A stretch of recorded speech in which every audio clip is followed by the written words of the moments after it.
Assalamualaikum warahmatullahi wabarakatuh. Alhamdulillah hari ini masih bertemu bersama Ibu walaupun dalam pembelajaran daring. Nah, walaupun kita masih daring hari ini, tapi kita harus tetap semangat untuk menjalani kegiatan hari ini. Dan sebelum belajar, marilah kita berdoa terlebih dahulu nih anak-anak. Berdoa menurut kepercayaan masing-masing, berdoa dipersilahkan.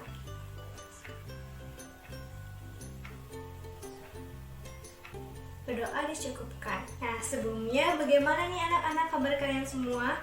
Semoga kalian semua sehat selalu dan juga tetap semangat untuk selalu belajar. Nah, hari ini kita akan mempelajari mengenai air yang digunakan untuk kebutuhan sehari-hari dan menjaga ketersediaan air. Nah, kita akan mengetahui nih mengenai syarat-syarat apa aja sih yang harus ada untuk air yang kita gunakan sehari-hari ini, dan juga bagaimana sih cara menjaga ketersediaan air yang harus kita lakukan. Sebelumnya kita telah mempelajari mengenai siklus air. Nah, dari siklus air ini kita mengetahui nih bahwa air itu tidak akan habis di bumi ini. Lalu kita tidak perlu khawatir dong Bu akan ketidaktersediaan air ini. Nah, kita harus tetap khawatir anak-anak. Mengapa? Karena sebanyak 97% air yang ada di bumi ini merupakan air laut. Dan air laut itu tidak bisa kita gunakan untuk kebutuhan sehari-hari. Dan hanya 3%-nya lah yang dapat kita gunakan untuk kebutuhan sehari-hari. Air yang kita gunakan untuk sehari-hari ini memiliki persyaratan tertentu, yaitu ada 3 syarat. Nah, yang pertama itu ada persyaratan secara fisik. Nah, persyaratan secara fisik ini merupakan persyaratan yang dapat kita lihat atau dapat kita amati secara langsung dengan mata kita sendiri. Contohnya seperti apa tuh? Contohnya itu yang pertama, tidak keruh. Nah, artinya di sini tidak keruh berarti airnya itu tidak kotor dan juga tidak berwarna, tidak berasa, tidak berbau, tidak memiliki endapan. Nah, endapan di sini artinya pada dasar airnya itu tidak memiliki kotoran ataupun pasir atau tanah seperti hal lainnya. Dan juga memiliki suhu sejuk di antara 10 hingga 20 Celcius. Artinya di sini airnya itu tidak terlalu hangat ataupun tidak terlalu dingin. Dan yang kedua yaitu ada syarat secara kimiawi.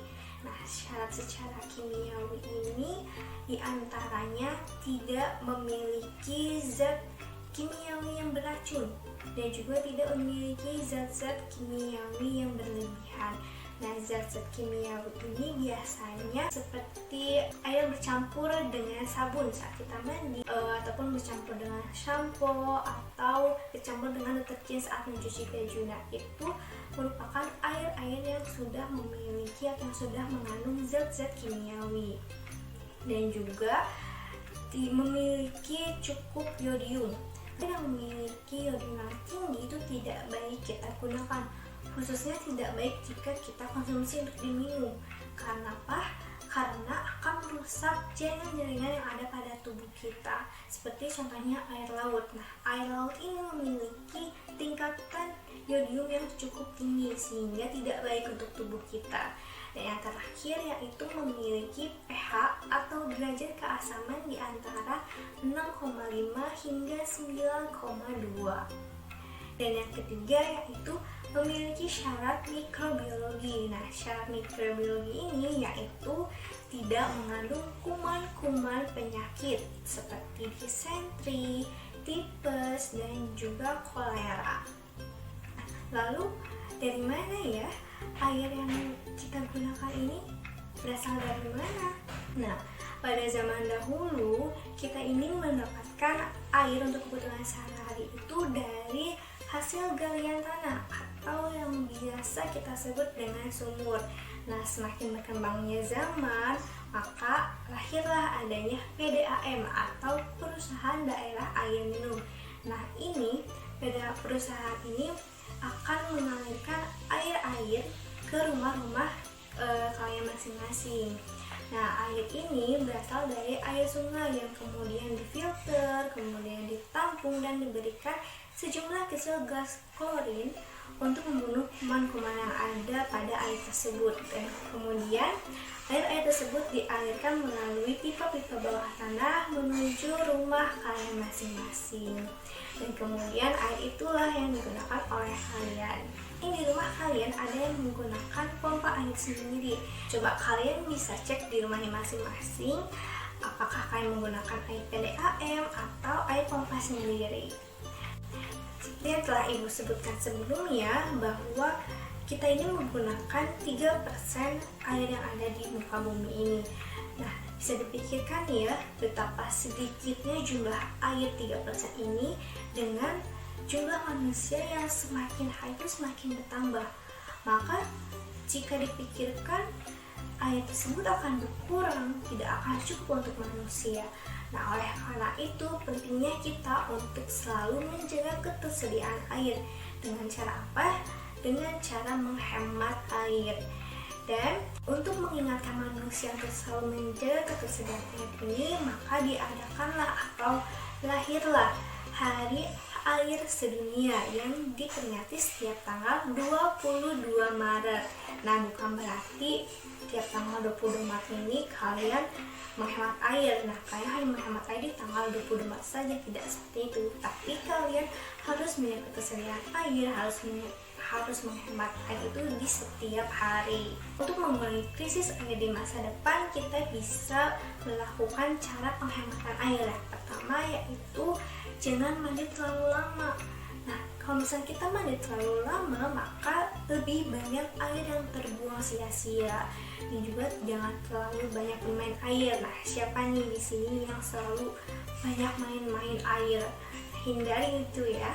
Dan juga selalu mematikan keran air setelah digunakan, atau ketika baknya telah penuh harusnya kita buru-buru matikan keran airnya agar air tersebut tidak mengalir begitu saja terbuang sia-sia. Dan yang kedua yaitu kita bisa membuat lubang resapan air. Nah, lubang resapan air ini ditujukan agar air hujan bisa langsung masuk atau terserap ke dalam tanah atau tertampung di dalam tanah. Jadi tidak langsung mengalir begitu saja ke solokan-solokan, langsung terbuang begitu saja, melainkan tersimpan di dalam tanah sebagai cadangan air. Dan yang ketiga yaitu menanam pohon supaya akar-akarnya itu dapat menahan air di dalam tanah. Nah, sangat penting bagi kita untuk memiliki cadangan air di dalam tanah, karena dengan adanya cadangan air di dalam tanah, maka ketersediaan air untuk kebutuhan sehari-hari itu semakin meningkat. Selain itu, penghematan air ini pun akan mengurangi beban biaya kehidupan kita loh, khususnya untuk beban biaya tagihan orang tua kita. Nah, semakin lamanya atau semakin seringnya kita menyalakan air, maka semakin lama juga kita menyalakan listriknya, maka semakin besar pula tagihannya. Dan jika kita menghemat penggunaannya, maka kita pun akan menghemat biaya tagihan listrik itu sendiri. Jadi sangat penting ya anak-anak untuk kita menghemat dan juga menjaga ketersediaan air untuk masa depan kita. Jika di masa depan nanti kita ingin hidup dengan tenang, memiliki banyak air, maka mulai dari sekarang kita harus menjaga ketersediaan air itu. Nah, sekian dari Ibu, dan jumpa lagi. Mohon maaf apabila terdapat salah kata ataupun perbuatan. Sebelum Ibu tutup, mari kita berdoa terlebih dahulu agar pembelajaran hari ini benar-benar memberikan manfaat kepada kita. Berdoa selesai belajar nih, persilahkan. Berdoa dicukupkan. Nah, baik, terima kasih anak-anak atas perhatian kalian semua. Senang bisa belajar bersama dengan kalian, walaupun hanya dengan daring ya. Tetap semangat, jaga kesehatan. Wassalamualaikum warahmatullahi wabarakatuh.